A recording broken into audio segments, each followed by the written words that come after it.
بسم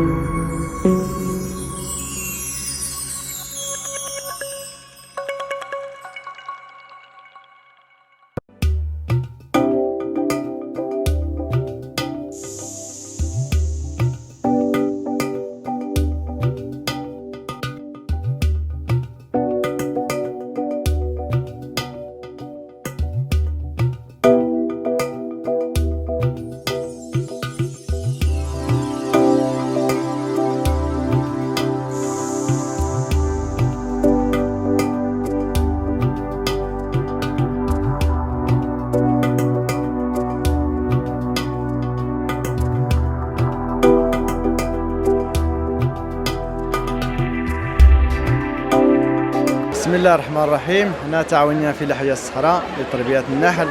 هنا جينا من الرشيدية وجينا للمعرض ديال مكناس لهذه السنة، وجبنا العسل وجبنا الحمد لله. كاين إقبال على العسل ديال المنطقة ديال الصحراء لأنه عنده المميزات ديال ما عندوش خالي من الرطوبة، لأن كيتجنى في واحد المناخ هو ناشف.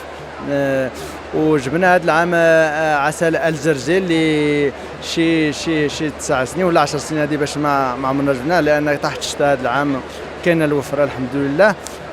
جبنا عسل الطلح وديال الجنوب الشرقي، وجبنا عسل الزعتره وعسل الزنداز اللي هو غني عن التعريف ديال الجبال ديال المسمرير. والحمد لله العام كان الاقبال، الناس داو عندنا كل عام كيداو عندنا الحمد لله.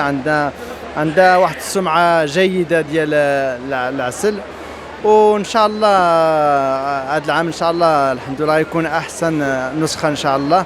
وكنشكر ديال لادا ولونسا واللي سهروا على تنظيم هذا المعرض، وكنشكروا الامن الوطني حتى هما داروا مجهود ديالهم في التنظيم ديال المعرض.